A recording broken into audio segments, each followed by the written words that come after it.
zakat itu tertentu jenisnya, tertentu waktunya, tertentu juga mustahiknya.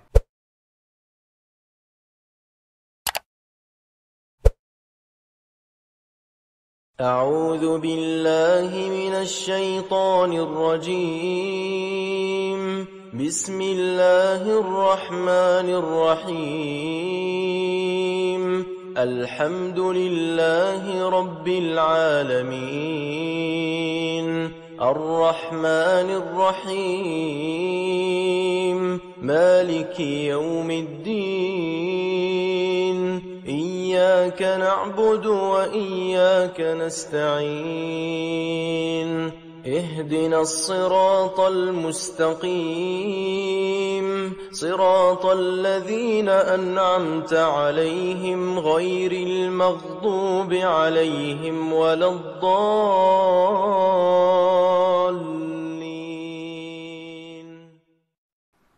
Nah, hadirin yang dimuliakan Allah Subhanahu wa taala, maka di kita itu ada lembaga namanya Jiswaf atau Bajnas atau Bajda atau Lajis gitu ya.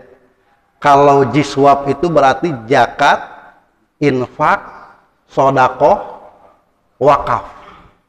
Kalau Bajnas, Badan Amil Zakat Nasional.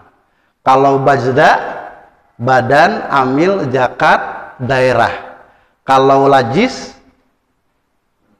Lembaga Amil Zakat. Ya.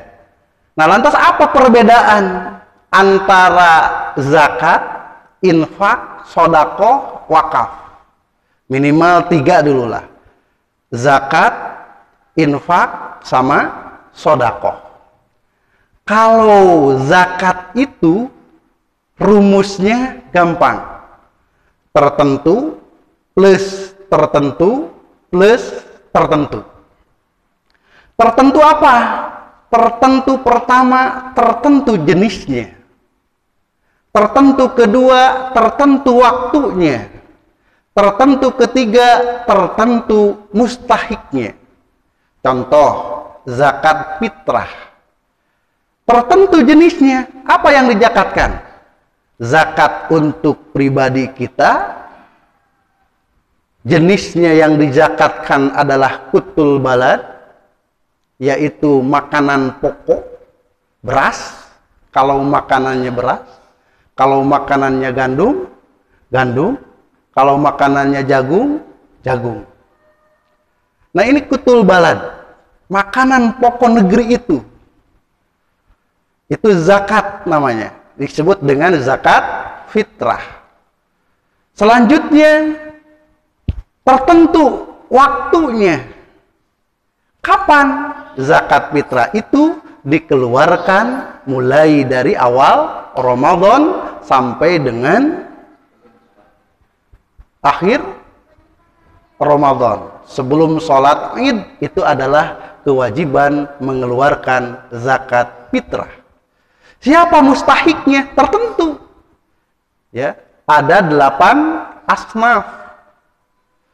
Dalam Al-Quran dikatakan, Hud min amwalihim. Ambillah zakat dari sebagian harta mereka, sodakotan tutohhirhum wa tuzakkihim. Dengan zakat itu kamu membersihkan dan mensucikan mereka. Jadi ketika bahasa sodakoh di dalam ayat ini, maknanya adalah zakat. Ya. Siapa asnafnya? Asnafnya ada 8. Di dalam At-Taubah 60 disebutkan, innamas shadaqatu lil fuqara wal masakin. Sesungguhnya zakat itu diberikan kepada yang pertama adalah orang-orang fakir dan juga orang miskin. Siapa itu fakir? Ini diskusi dengan Pak Haji biasanya. Jadi fakir itu menurut Imam As-Syafi'i, dia itu mempunyai pekerjaan, mempunyai harta, tapi tidak mencukupi dan dia tidak minta-minta. Ya, sekali lagi, dia itu mempunyai pekerjaan, mempunyai harta, tetapi tidak mencukupi dan tidak minta. Itulah yang disebut dengan fakir.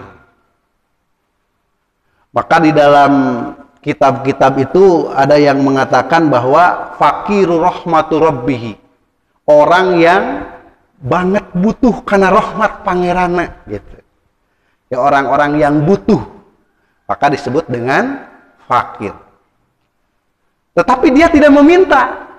Makanya ini susah untuk mendeteksinya, mana yang fakir. Ya. Makanya kita biasanya melihat yang dohirnya. Wah, dia di PHK enggak ya? Wah, kalau di PHK berarti dia tidak punya pekerjaan. Ketika tidak punya pekerjaan, berarti pendapatannya itu berkurang. Ketika pendapatannya berkurang, wah ini tidak akan mencukupi. Maka dia termasuk orang yang mustahik zakat. Yang kedua, miskin. Kalau miskin itu dia punya pekerjaan. Dia juga punya penghasilan. Tetapi pekerjaan dan penghasilannya itu tidak memenuhi.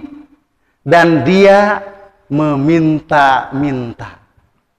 Ya, lamun ayeuna aya nu menta-menta, biasanya itu adalah orang yang miskin. Merendahkan diri di hadapan manusia, minta assalamualaikum, mohon maaf Bapak, sudah 3 hari tidak makan, tapi kuat kene lempak, hebat. Bahkan sekarang itu jadi profesi, ya, jadi profesi. Jalannya, ya, tidak include gitu, aduh gitu. Sudah beres profesinya, jag-jag lagi kan gitu. Nah, ini jadi profesi ini yang kurang baik itu. Nah, hadirin jamaah yang dimuliakan Allah Subhanahu wa taala, jadi ketika ada yang dia itu tidak memenuhi kebutuhannya, lantas dia itu meminta-minta, itu termasuk kriteria orang yang miskin. Dan selanjutnya, wal amilin, pengurus zakat, lembaga amil zakat. Assalamualaikum warahmatullahi wabarakatuh. Mangga kapara wargi sadayana diantos anu bade zakat duwi katabuh 10 di masjid. Nah, itu kan ada panitianya, ada pengurusnya. Maka amilin ini berhak menerima zakat. Alaiha wal mu'allafati qulubuhum. Dan selanjutnya adalah mu'allaf yang dibujuk hatinya. Nah, kaitan dengan mu'allaf ini ada 3 hal. Yang pertama, yang diharapkan masuk Islam. Jadi ketika itu pada masa Rasulullah Shallallahu Alaihi Wasallam ada yang namanya Sofwan bin Muawiyah. Sofwan bin Muawiyah ini diharapkan oleh Rasulullah Shallallahu Alaihi Wasallam untuk masuk Islam. Maka diberikanlah harta zakat. Juga diberikan keamanan agar bahwa Islam itu damai. Bahkan Sofwan ini diberikan juga onta dengan yang dibawa oleh onta itu, barang-barang. Tujuannya apa? Tujuannya mu'allafah qulubuh. Jadi supaya dibujuk hatinya agar dia masuk Islam. Jadi ada bagian-bagiannya. Dari harta zakat itu bisa digunakan untuk itu, untuk mu'allaf. Yang kedua, orang yang miskin. Ya, orang yang miskin, mu'allaf, orang yang miskin, dia masuk Islam karena biasanya tidak direstui oleh orang tuanya, bahkan diusir oleh orang tuanya. Akhirnya tidak punya pekerjaan, dia miskin. Ketika dia miskin, maka diberi harta pada waktu zaman Rasulullah itu harta rampasan perang. Ketika diberi harta rampasan perang, maka menjadi semangat dalam menjalankan keislamannya. Karena mu'allaf, orang yang hatinya itu lemah. Hadirin jamaah yang dimuliakan Allah Subhanahu wa taala, mu'allaf di sini juga dikatakan muslim yang mendiami perbatasan. Karena tugasnya itu di perbatasan, bagaimana supaya agar dia menjaga perbatasan itu dengan sebaik-baiknya, maka boleh menerima zakat. Boleh dia menjadi mustahik zakat.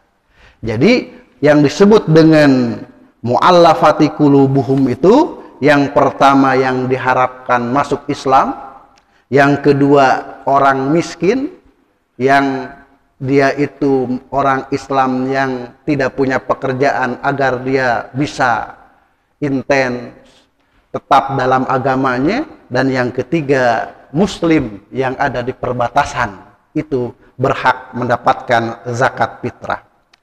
Nah, hadirin jamaah yang dimuliakan Allah Subhanahu wa taala, yang selanjutnya adalah wafir riqab, ya. Riqab ini orang yang memerdekakan budak. Dulu pada masa Rasulullah Shallallahu Alaihi Wasallam banyak orang yang dia itu budak belian, karena masih ada jual beli budak. Maka dari harta zakat ini bisa disisihkan untuk memerdekakan abid, untuk memerdekakan budak. Jadi sungguh kompleks ya dulu itu permasalahan-permasalahannya. Sehingga dari uang zakat ini, dari harta zakat ini bisa untuk memerdekakan budak. Wal gharimin, orang-orang yang berhutang. Nah, ini orang yang berhutang ini bisa umum, ya, bisa khusus. Maksudnya ini berhutang untuk kebutuhan dirinya sendiri. Ketika dia tidak bisa membayar hutang, boleh minta ke zakat. Ngan isin meureun gitu. Punten abdi gaduh hutang. Hutang naon? Hutang tilas pajero. Pirak hutang tilas pajero. Ini mah untuk kebutuhan yang vital. Kebutuhan makan, minum gitu. Ai mode kebutuhan yang lain mah ini kebutuhannya yang primer begitu. Kalau yang sekunder dengan tertiernya nggak usah, gitu ya. Jadi berhutang memenuhi kebutuhan dirinya sendiri. Itu punya hutang, boleh mendapatkan zakat. Dan juga berhutang untuk kepentingan umum. Wah, dia orang kaya, bro di juru bro dipantau, ngalayari tengah imah. Tapi untuk pembangunan madrasah, tanahnya itu harus beli. Wah, ya udah nggak apa-apa, sama saya saja. Padahal di rumahnya itu tidak mencukupi, berarti dia berhutang. Kalau dia harus beli tanah itu 500 juta, di rumahnya ada 300 juta, berarti kurangnya 200 juta, dia berhutang. Nah, ini untuk kepentingan umum, boleh. Ya, boleh ini mendapatkan harta zakat, pembagian zakat, mustahik zakat, karena dia menjadi berhutang untuk kepentingan umum.